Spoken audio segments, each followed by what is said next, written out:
I mean, this is the right time when I should introduce, and I am privileged to introduce Dr. Mittu Ji Matta, who is Provost of the university, and she runs the university. I don't know what for I am required there, but nevertheless, at one point of time we were colleagues in Lingayas University, where she taught me how to teach, and I didn't know.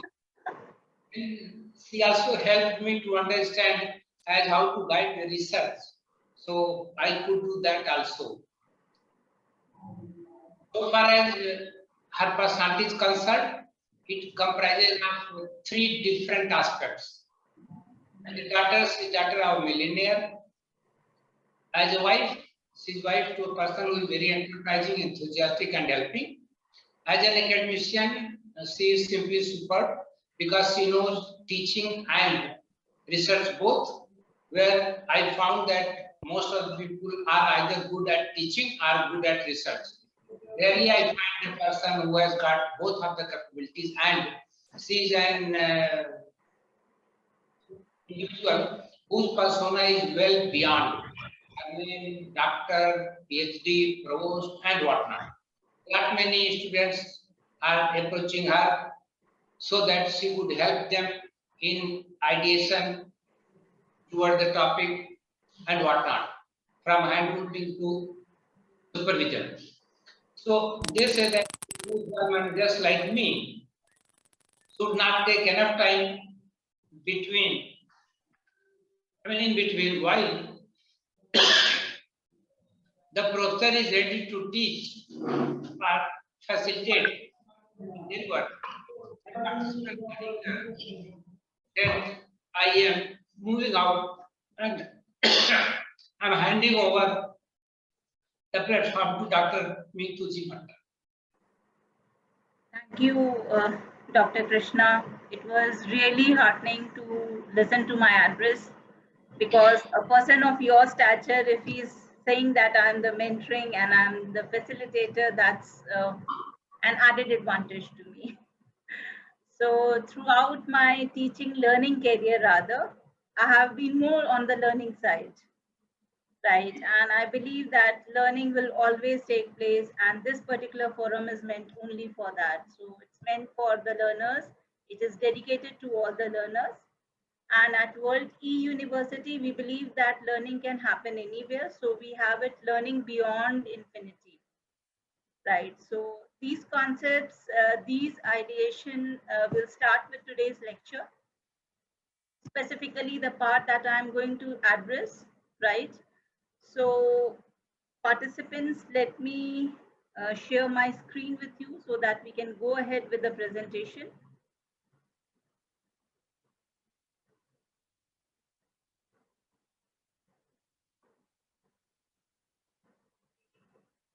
Right, so here it is before you.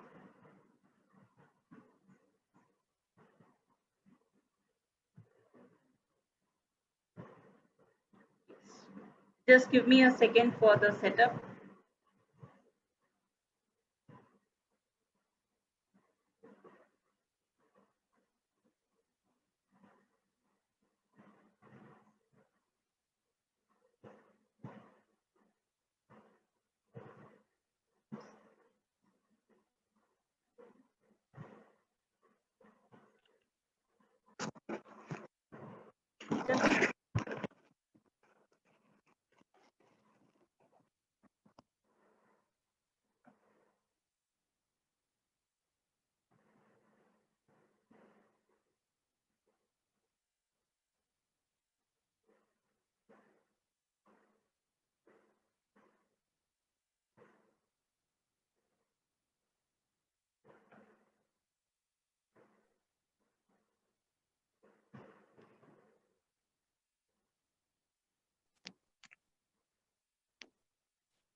Okay, so is the screen visible to everyone?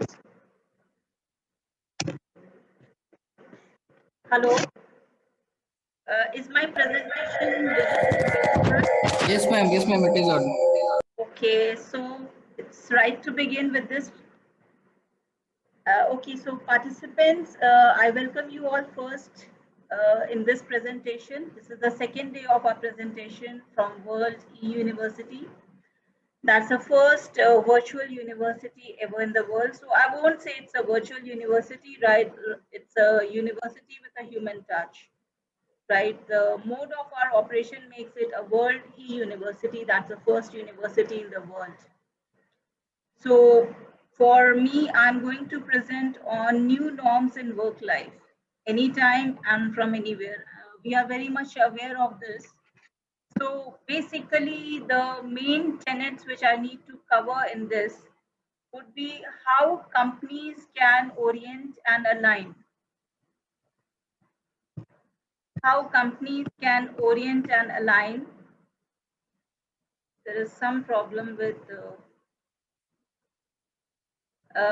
so how they are going to orient and align with the new work values, right? How the shift has happened, so how they have moved ahead, what theoretical principles they can apply to manage with this shift in the VUCA world. And very importantly, I would be discussing on what are the different strategies to align and orient to the new work style. Right, change is inevitable, we know that, but now it's very, very important to understand certain things, that what is the transformation and how to manage with this transformation. Right, so as you can see, this just summarized a few points from Watson research. So the old values say that it was to for their own self, that they were living, they were working up to certain expectations for their own enhancement, for achieving their own goals. Quite an centered, self-centered approach in the offices. But now it's for the others also, and with a feeling that what they are giving back to the society as such. Right, options are many these days, right? So remote working, we all are very much aware of. So how they have gone with this remote concept again. And of course, with this remote concept, there has been a lot talked about workplace flexibility, right? So anytime and from anywhere. So I don't want to say that it should be a 24/7 job. But yes, organizations have been thinking, and even people and employees, they feel exploited at times, too much of work. But actually, it's not about this. It's about, how the work needs to be designed, how the employees need to be oriented to meet these challenges. Right. So the implication again goes back to the time flexibility, to the place flexibility, and to the task flexibility. So on these basic cornerstones, we try to understand how workplace flexibility can be, embedded in any system. Uh, Before I begin further, now this again is a shift. When you say workplace flexibility, again there is a shift from work-life balance to work-life integration. Right, so work-life integration is when you are looking at a much broader picture of yourself in association with others in the organization, and of course with a lot of compromises set in between. Right, so this is not only for yourself, but it extends beyond your own self in a work environment. Uh, so the question is, first of all, why workplace flexibility? What are some of the plus factors for having a workplace flexibility, right? So one definitely is a broader talent pool, which you can have it because you can have so many employees, so many talent from globally, from locally, even regional. So even, if you have a small person using a mobile and then getting connected, I would say that it's fantastic in these days which have come up.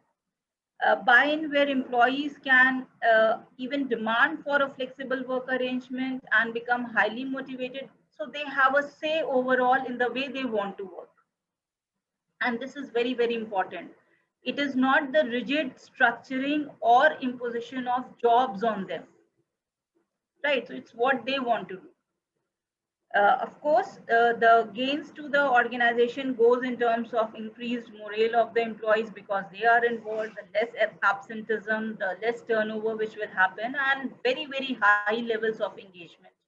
Because when you say having an engaged workforce, that means that you are trying to increase their vigor, their absorption, their dedication to the organization.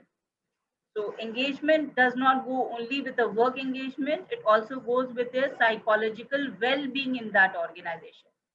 How well and how comfortable they feel themselves posed in their roles in the organization. And again, this translates to the value addition that every engaged employee has to make.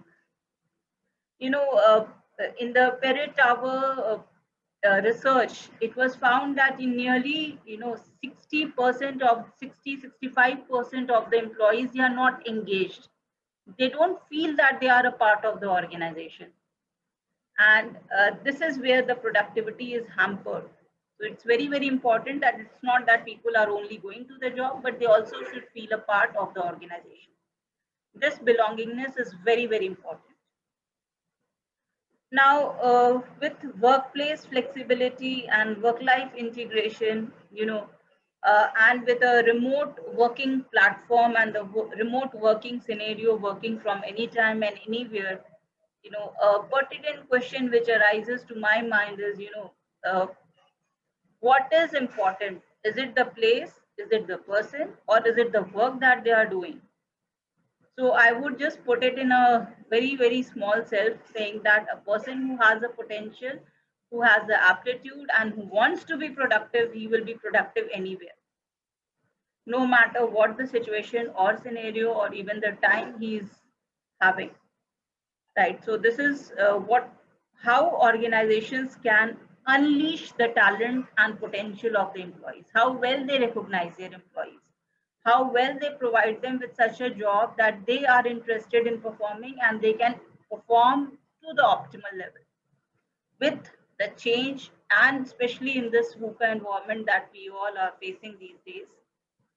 Right. So this is a very important thing. Why are some people more productive? Why are some people more engaged in the organization?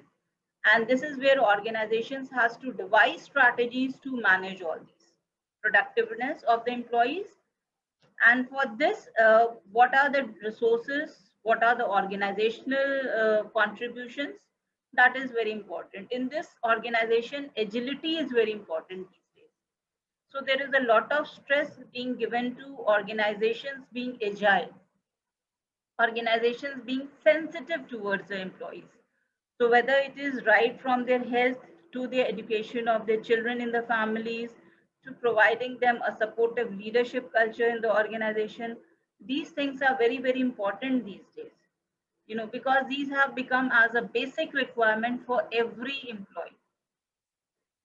Right. So very, very important thing that organization needs to map before going with anything is first, who are the employees, what are their requirements, and how they are matching and fulfilling their requirements apart from their role responsibilities. That will follow later on. Right. So this is one part where I have just introduced that why and how we should be prepared. Now, let's face the reality and let's talk about the VUCA environment, which we all are very much aware and conversant with. So, a brief quick through on this. It was a term which was originated first in the US Military College, and these were the four major, parameters defining it through volatility, increasing rate of change, something which we cannot manage, right? We can only adapt and respond to it. So organizations need to be more responsive to the change. They cannot anticipate the future, right? Nobody can do that. And of course, there is a lot of complexity and ambiguity again, where there's no one set rule that applies to all. And this is a basic challenge where they need to understand and gel each employee with the organization. This is where organizations need to be highly agile and responsive. There are certain strategies for meeting these challenges in the VUCA environment, right? So first is we need to deconstruct the jobs, right? Construction, right? We know what is construction. We are building brick to brick, layer to layer, and then building it up. But now, same as with the concept of learning and unlearning, it's a concept of deconstructing. We need to break down, right? Because there is no something, no system or no structure which is very rigid. Just like when we had the earlier job mapping, job defining, the job description, and then giving it to the employees, it would be the reverse now. So it needs to be deconstructed, broken down into smaller and simpler tasks or maybe projects, and then given to the employees according to their capabilities and potentials, right? So this is very, very important that we need to deconstruct the jobs. We need to deconstruct even the job holders to the extent that they feel engaged, right? In the previous discussion, which was given by Mr. Sanjeev Verma, he talked a lot about automation. He talked about, uh, uh, but still, there is no replacement of the human talent. So there, when we are deconstructing jobs, it's also deconstructing the job holders to optimize their potential. So the second question which we need to understand as organizations is understanding and anticipating how automation might replace, augment, or even reinvent human work. So in the light of the current scenario, there must be some kind of reinvention, there must be some kind of a reprocessing or re-engineering which is needed. So how it can be embedded into that system, that is very important. And this will happen only when we don't have strict watertight compartments, right? When there is a lot of flexibility, when there is a lot of agility into that system. So deconstructing jobs and job holders, we are not where we are not having that perspective, traditional perspective. So if we are seeing, I've mentioned in this that if we have a traditional mindset of organization where we are working on a project basis,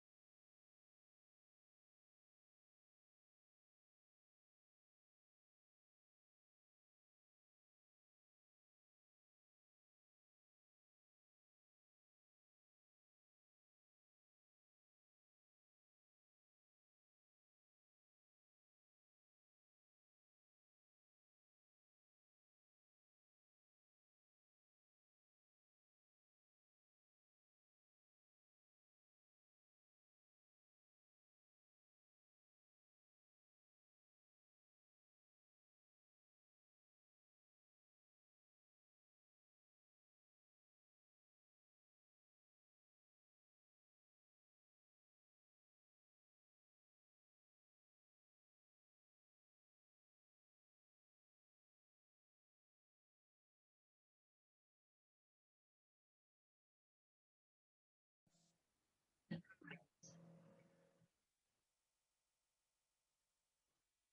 yes. So here we are not. Shall I continue further?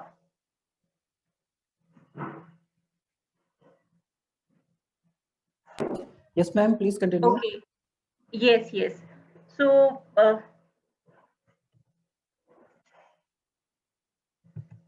let me come to the full screen.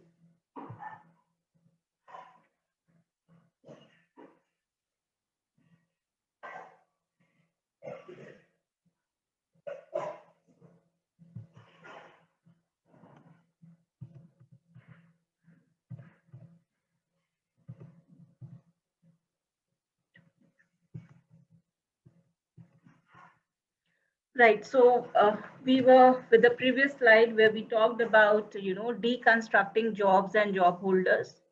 So in this context, I would just say that we are not seeing the job as a mere work that has been assigned to any employee, where we are not seeing the workers and employees as mere job holders. These days organizations need to have a perspective that they are the stakeholders, they are the owners or the co-owners of that particular organization. The organization belongs to them and they are very much part of that. So they are not just a simple job holder, right? So if in a traditional setup, organization is trying to digitize, automate, and have alternative work arrangements due to the change process, it will be very difficult.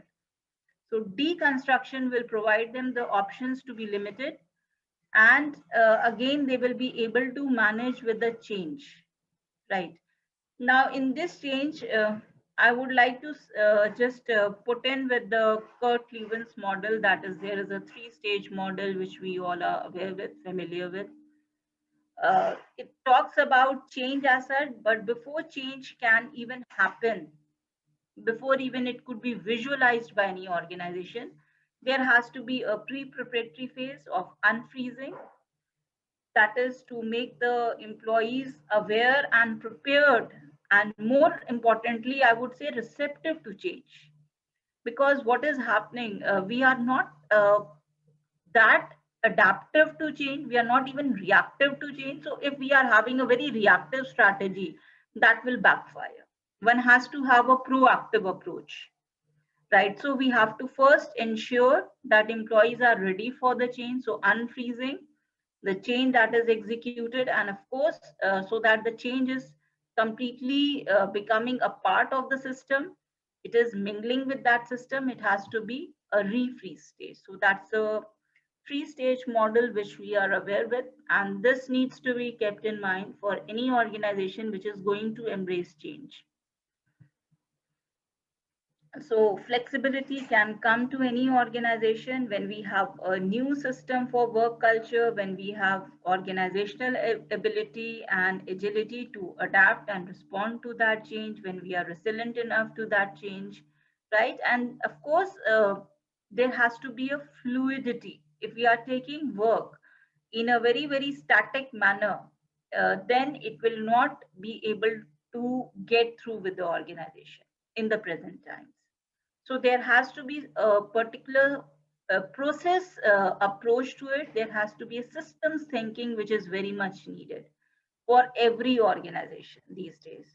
Before it goes with a work redesigning, or before it goes with deconstructing the job, before it goes with becoming an agile or even a learning organization, right? So this part, this section rather, this section of the presentation, we need to discuss on how to deconstruct this and adapt the change through organizational agility. So let's talk first in terms of what is the meaning of organizational agility. So as we all know, it's ability on four basic aspects.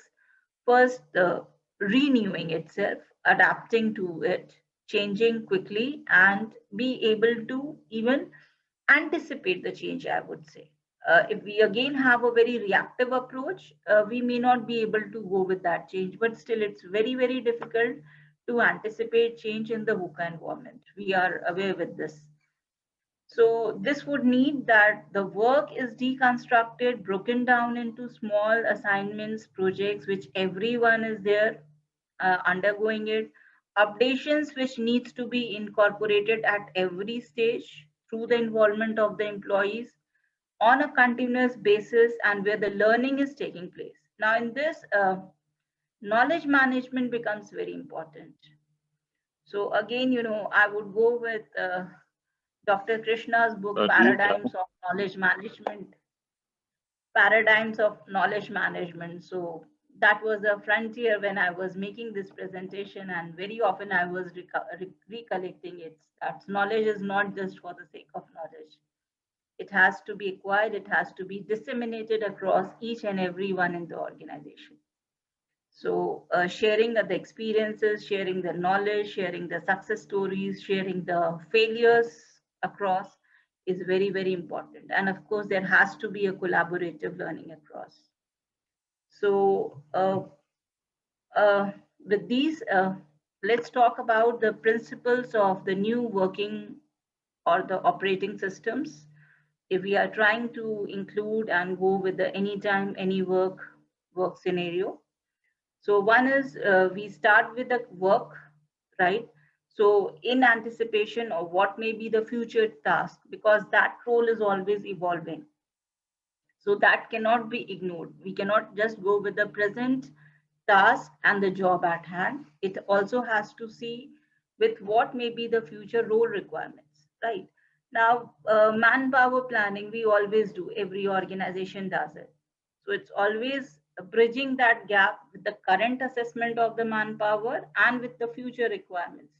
So align it with that. It has to start with even a person or individuals, current job responsibilities and future job requirements, both qualitatively as well as quantitatively. And with the change coming, right, it has to be a mix of humans and automation.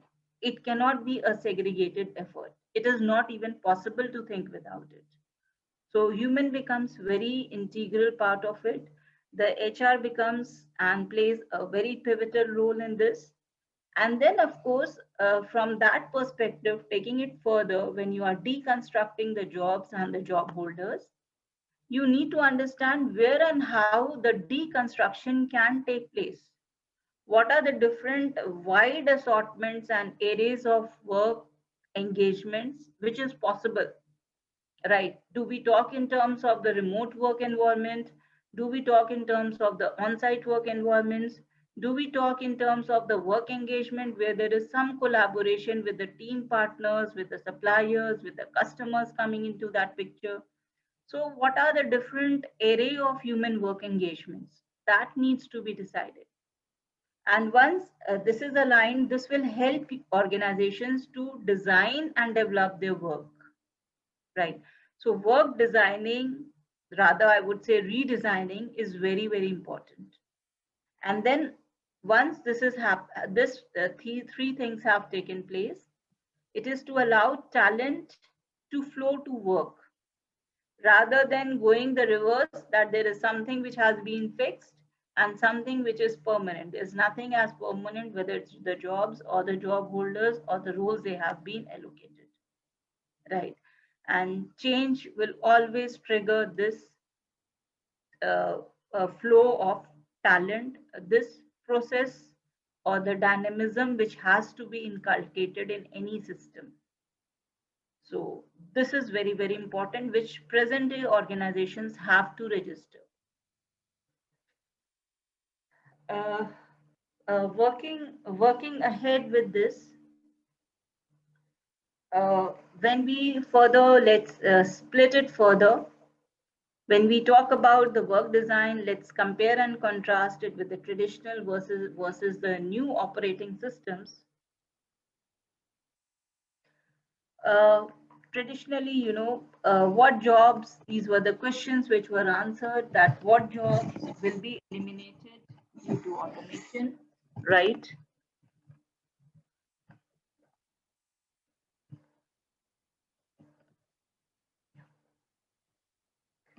Then what training will keep my existing employees relevant? What do I need to pay to the needed skilled employees, right? Now with automation in the line, right, with replacement and the redesigning of the workloads, with the re-engineering process now, it's very, very important to see this shift. So currently the new operating system, the new work design would require that what are the future role and the task allocations which are needed? What are the capabilities very specifically? So a lot is being given in terms of talent management, retaining talented employees, seeing what is the potential of those employees and matching it according to their capabilities. And then of course, what are the best work arrangements, right? Pandemic has triggered this, but now it is full-blown case which every organization has to see. Second, when we say it is, of course, the integration between the humans and the automation.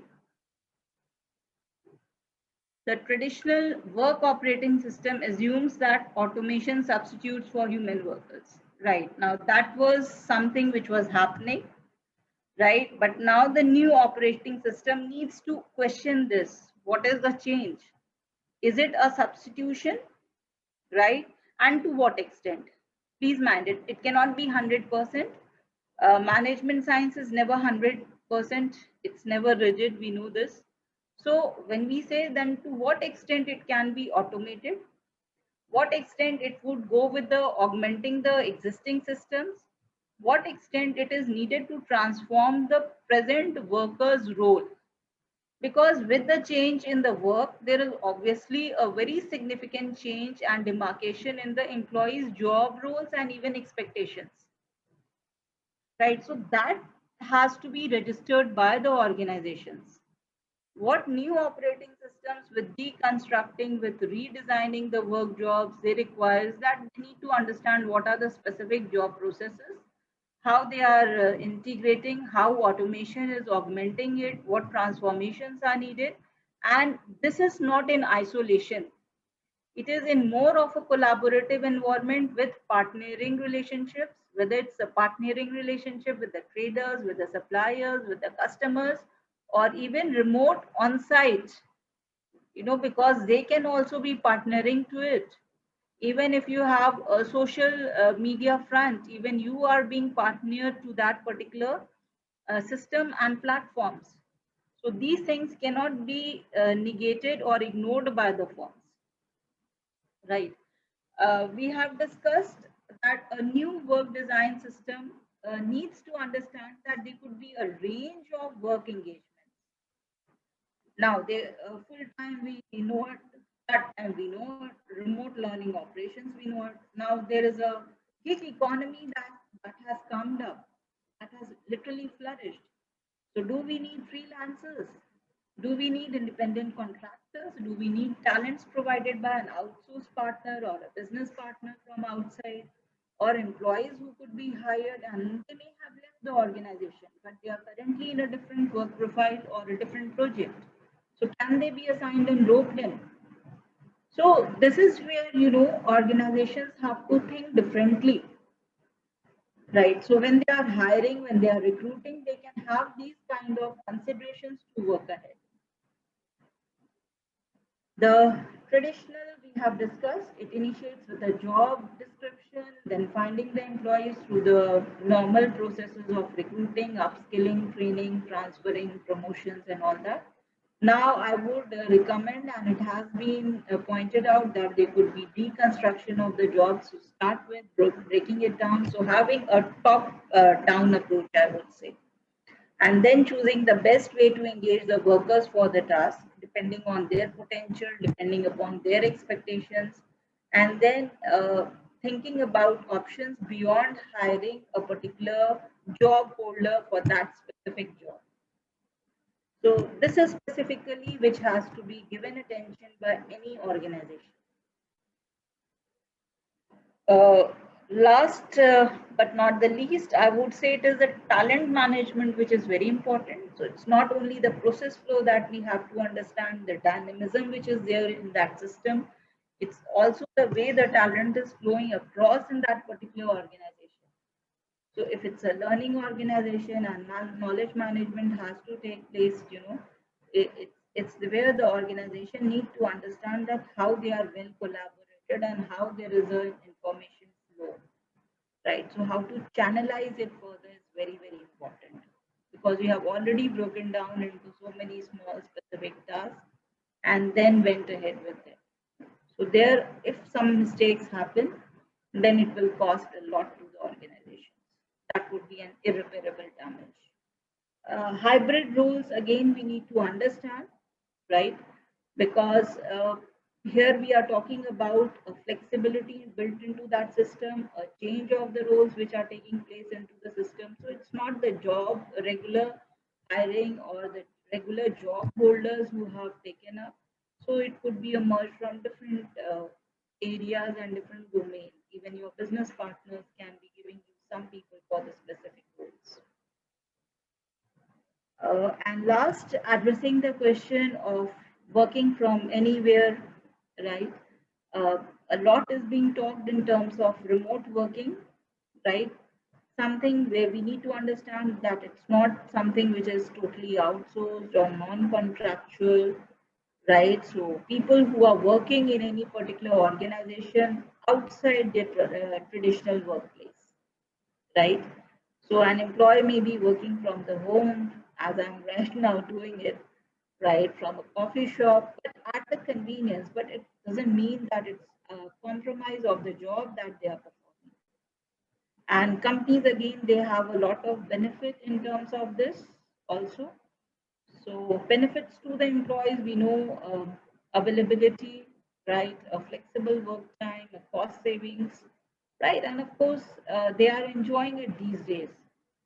Pandemic has made it more conversant to the employees to work, go for remote working, and they have a better work-life quality, right?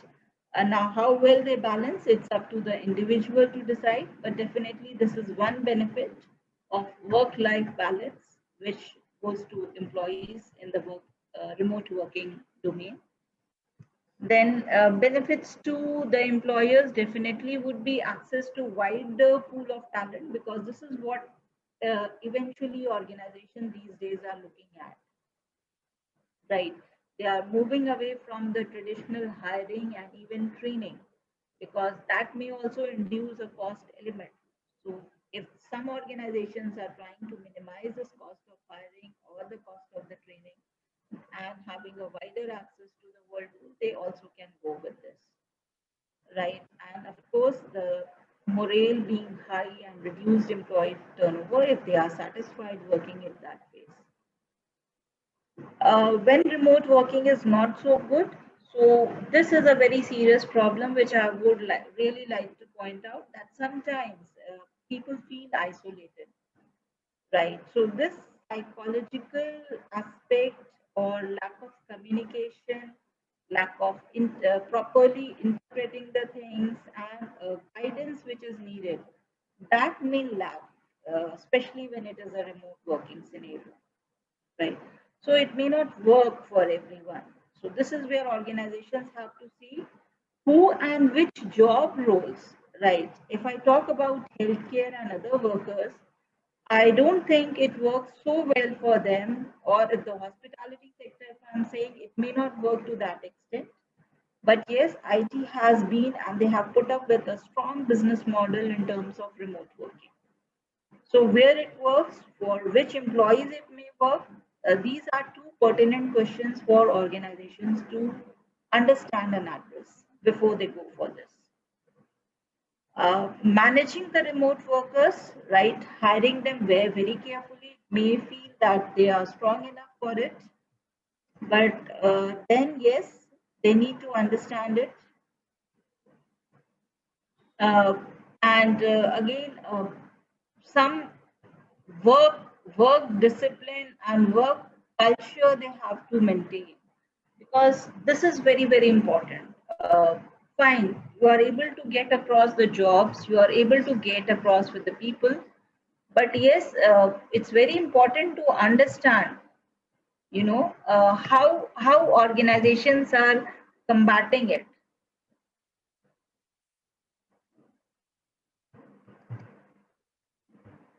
So, for employee development strategies that has been pointed out, one is you need to understand who and what, right? With job roles and who should be given with this remote working. So the first decision. After that, you have to equip the managers. You have to provide them with the training resources. You have to create a culture where they can collaborate and connect, right? So the systems approach will manage and measuring the effectiveness, because those controls, those checks may not work as much as the support which is needed to adapt to that system, because it's a new system. So people have to be able to adapt to that. So that support system has to be there. Otherwise, what will happen? It will only result in a lot of complaints and ineffectiveness. It will not be able to generate the results which are needed. And then, of course,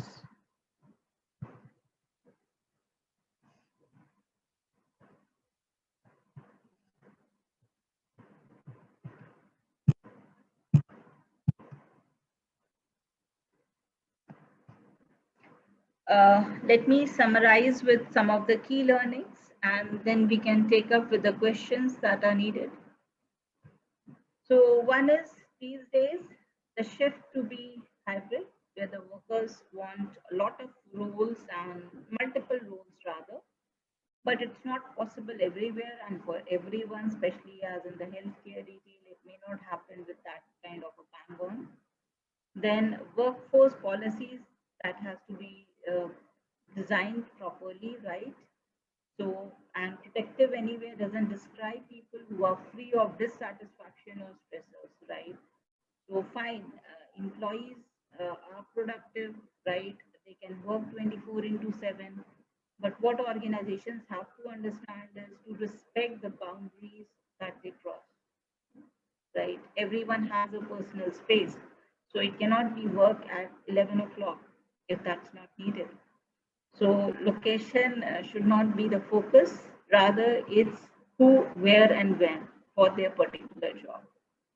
The 12 key resources for managing anytime and anywhere. One is job autonomy, positive mental health, which is needed to be inculcated amongst all, a desire to participate in learning, right? So as I discussed, learning organizations have to be there, a systems approach has to be there, a team motivation has to be there, right? It's a personal competency development which is very much needed, right? So if we talk in terms of coaching or we talk in terms of mentoring or even a peer-to-peer coaching, that's highly required to develop the competency of the employees. Then high degree of digital skills, because without that, these days, I don't think that any organization could actually go ahead with a good level of performance. So strong social bonds at work and work-life balance or work-life integration, and rather I would say a work-life enhancement which is needed. Organizational agility, which is very important. Organizations being sensitive towards the workers' needs, because pandemic has created a havoc.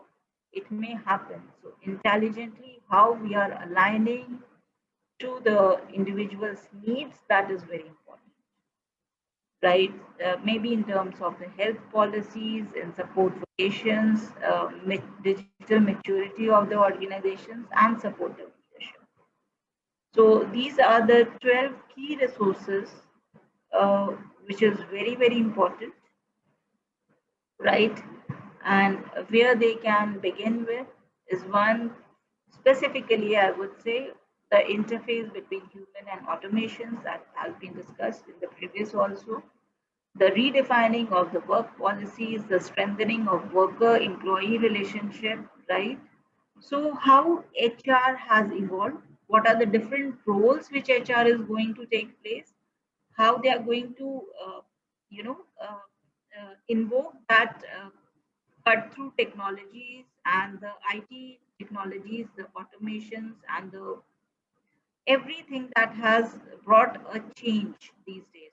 So how the HR is going to enable and facilitate that change, how the work needs to be redesigned according to the people and for the people, so that they are more enabled and empowered to respond, how a digital fluency can be built, and of course, without human touch nothing can happen. So leading with humanity is again a very, very important dictum for every companies to abide by. And that's all that I need to say for this particular presentation and the topic that has been assigned to me. I can take up with the questions from the participants. And before that, these were some of the references where you can go with further reading. So one was work without jobs, and of course,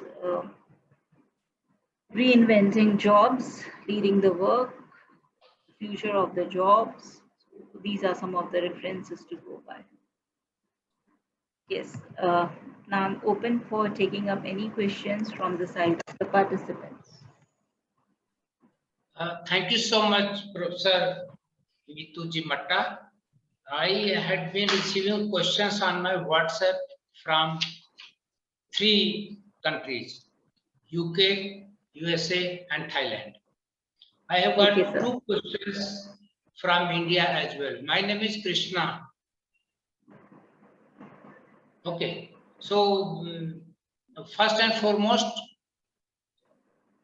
I have to highlight the points that were not known to me and where I got enlightened about it. One was that the visuals that you have used in your presentation, they are simply superb because the human brain has been created by nature to perceive things pictorially. Right. And you have done this very well. Second point Yes, that was really good that you could suggest as how the journey has gone well beyond knowledge management, and now I think the time has come when by the end of industry, or rather at the very initial stage of industry 5.0, we will require wisdom management more. The third point that impressed me, frankly speaking, as a moderator of the session, that change management is the change of the self and keeping with the change that is happening outside and maintaining a sync between the two. It will be beneficial for both the employer and the employee. And the last point that was really marvelous, super, hats off to you for that. You brought out very intelligently the 2 classes of jobs. One which could be accomplished remotely. And you also classified the jobs which should not be allowed for remote working. So hats off to you. The question that I had received from the USA, Hartford University, there is a student. So she has asked whether we can have the information, I mean real-time information while working, because she indicated that a company known as Intel is developing a chip by which if it is used as if it were a headphone, then even without speaking, if an idea crosses the mind, then robot will comply with that instruction, even without narrating, even without touching. The mere flash of idea in the mind will help. I don't know what she wanted to know, but then the question is for you if you have got anything, otherwise we'll pass it. So what I feel is that we talked about so much as AI into the picture. We are talking and we are moving ahead with the technology. So companies will keep innovating. The Yeah, point is, how well we can adapt and respond to that change. That is a challenge for every organization, okay. and even at the individual level, I would say. Yeah, so there is one question from Thailand for you. A student is struggling with the idea as what would you like to recommend it to him Mhm. as what he should offer as an employer to remote workers and how he should reorient as an employer to look at the probable candidates who will be allowed onboarding should be decided. Okay. If you are aware about any scale, fine. Otherwise, I don't know. This is what was the question. Okay. So first of all, when organizations are thinking about remote working, as I've discussed in the presentation also, they need to first decide where and how. So this question has to be addressed, and pertaining to the employees, there could be so many benefits which can be given. but nevertheless, it should be comparable with their work performance. Right, outcomes here will become very, very important as to what they have delivered in the real sense. Right, so in real time and in real sense, how much and what is their contribution, and accordingly, if extra incentives also need to be given, so that should be accommodated by the organizations. This will motivate them further. But before that, the work has to be designed so that it can be given remotely, and at what locations and to whom it should be given, and what is the necessity at all. So these are some of the questions before they can go ahead with remote working. Or they can even go with a hybrid mode. And there's a question from UK, from Saini Pramadi. She is keenly waiting for your comment whether this neuro-linguistic programming could help her in preparing for Industry 5.0. I don't know where did she get this term from, even I'm not aware, but being a teacher and researcher and better person, superior to me in every respect, I think you can throw some light if you can. Sir, actually, this is not my area, or I'm an expert in this particular field of neuro-linguistics to comment. So I would pass on my question to you, because I think you are more adept at this. I mean, so on your behalf, it's my moral responsibility to answer the question. And again, I'm not claiming that I'm an authority or even a person who is aware about it. Nevertheless, it's hostile on my part that I have to. See, Sani, to my mind, the neuro-linguistic programming is basically emanating from the concept that the human society has devised the most complicated code that is known as language. And the same word may depict a meaning today, but maybe after a couple of months, the same word may be used for some other meaning. For example, for Chinese consumption, when I was in school, for that matter, even in college, for us, mouse was a rodent. But these days, for my daughter, mouse is that device which bypasses all the algorithms and allows her to reach the place where she wants to go to a particular line, to a particular picture, and things like that. So for her, mouse, if at all, is a rodent, then it is on number 2. And for me, I'm very uncomfortable with the new meaning of mouse. And possibly, Sani, especially for you on behalf of the Provost of the university, I would like to tell you one more thing, that Stanford University is has established rather an entire department, no, I mean an entire school where natural language processing is taking place, by which, like international phonetic alphabet, which could be used for writing any language of any human society, similarly, natural language processing will also revolutionize the thought of semantics. I mean, that is the science of the meaning of a word. And since the language is a live thing, it will keep changing. So similarly, the meaning will also undergo a change.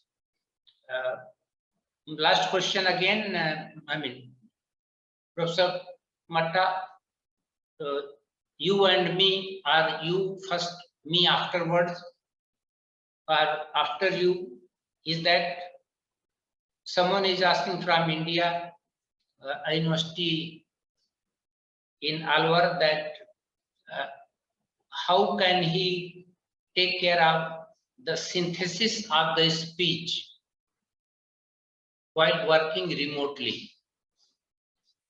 I don't know what is this. So if you have got a clue, then Professor Matta, you can, or else Marley, I'll have to share whatever flashed through my mind.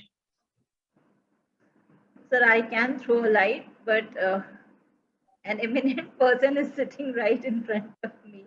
That's Dr. Krishna, that's you.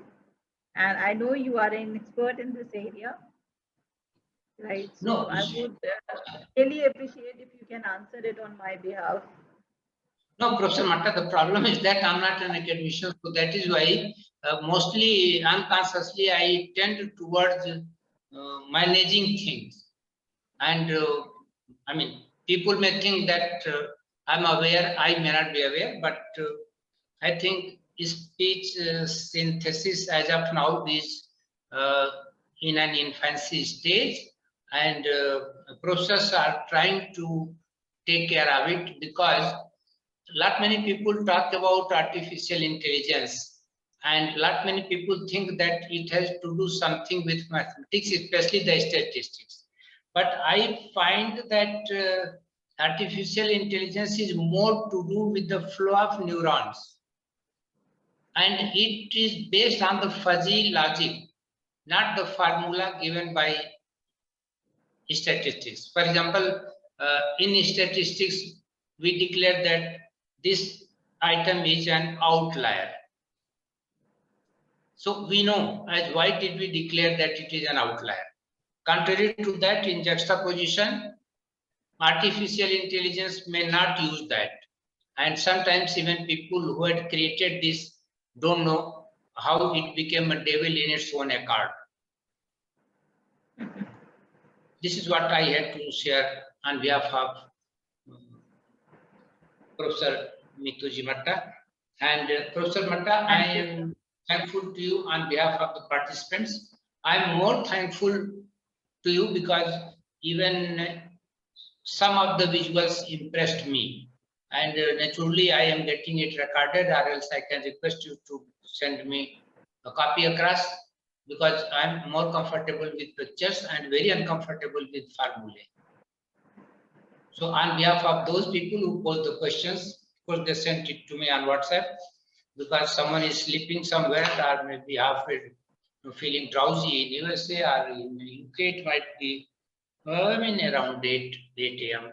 So someone might be sipping a cup of coffee, and I don't know what is happening in Alvar, but then the globe is like that, and as they say, that the world is very beautiful because of its variety. And Exactly. we are having a Provost like Professor Matta, who is known in academics for teaching and research both. So thank you so much on my personal behalf as well, Professor Matta. We'll Thank you, meet. sir. It was an enlightening session, and we should have more of such sessions.